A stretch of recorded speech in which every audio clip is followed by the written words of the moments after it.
I'm 100% Irish Catholic, and I don't drink. But again, I think he's using it. He embraces the cliches and sends them up like a balloon. The characters are larger than life.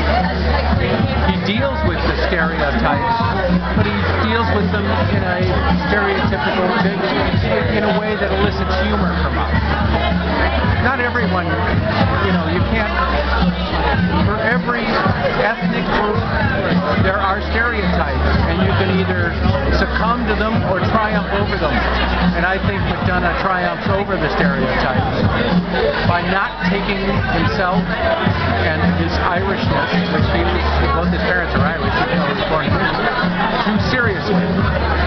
He at once honors it by portraying it in the play, and then sends it up, spoofs it. But, as someone of Irish extraction, fully American, I find a great sense of humor and honor in all of that. And I don't take it negatively. I find it funny. Is there any truth to the line that talks about dead men where they're cutting off their willies? Oh, that's just ridiculous. Okay. He's mocking out the Irish educational system. Okay. In what way?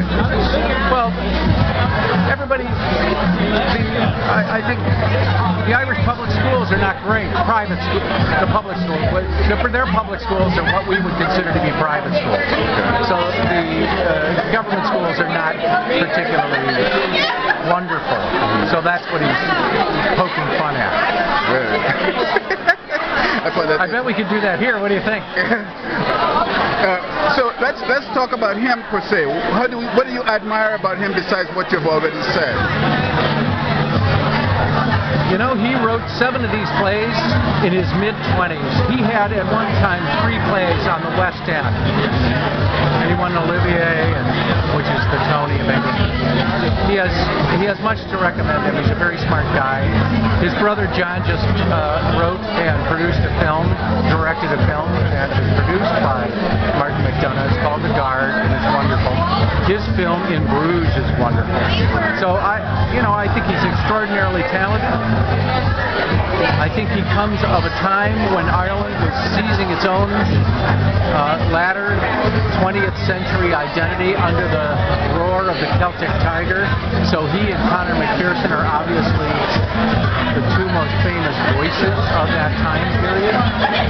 And so I think that's, but it's 2012, and Ireland is in a deep, throttled recession, just as we are, on the verge of bankruptcy. And